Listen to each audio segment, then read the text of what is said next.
but finally it's happened.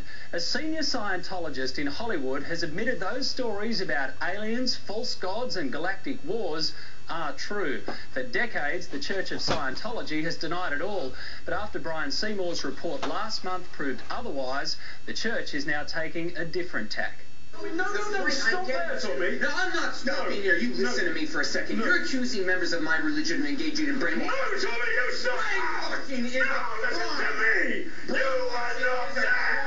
It made headlines the world over. The BBC Panorama reporter losing it after being harassed, stalked and psyched out by Scientology's PR man, Tommy Davis. I was just wondering where you are, and there you are. Fantastic. Yeah. Now, suddenly, Tommy's turned up again on American television.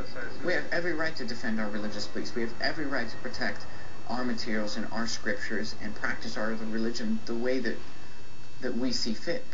Scientology is deeply concerned with rights, its own.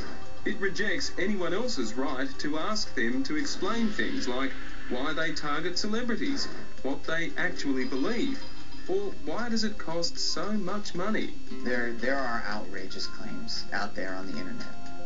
That might be true, but we're talking about all the claims, documents and recordings made by L. Ron Hubbard himself, like this 1967 lecture in which the Scientology founder talks about Xenu the alien. And they had elected a fellow by the name of Xenu, could be spelled Xenu, to the supreme ruler, and they were about to elect him. She's a feud, eh? Yeah. The story of how 75 million years ago, Xenu brought alien thetan clusters to Earth, blew them up in volcanoes, infecting human DNA to this day, is just part of a raft of secrets Scientology has denied since L. Ron Hubbard started it all in the 1950s. Scientologists are told if they hear these stories before they've done expensive courses to prepare, they will get sick and die. I've spoken to several ex-Scientologists who still believe that. He picked off all the cowboys in the white hat, and he got rid of them first, fast. After we first broadcast that lecture last month, we had a flood of feedback from all over the world. And no one died after hearing about Xenu the alien.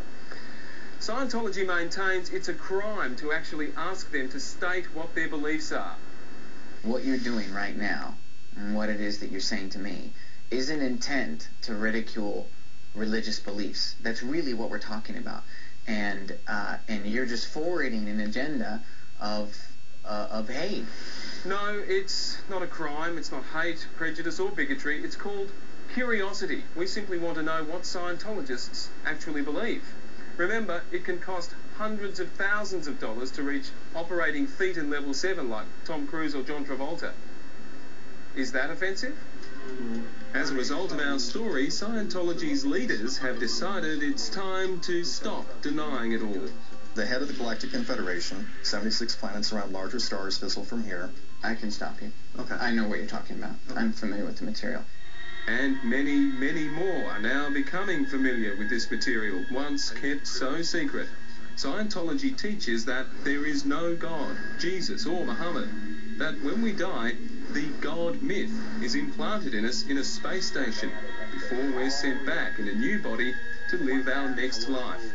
They also believe that Xenu is trapped in a mountain, in a cage powered by an eternal battery, and that only Scientology can save the species of man in the upcoming intergalactic war. For you to talk to me, you, as someone who's not a Scientologist, to talk to me about what my beliefs are, or to ask me to explain any core religious belief, that's an offensive concept. Nobody should ever be asked to do that. That's Brian Seymour.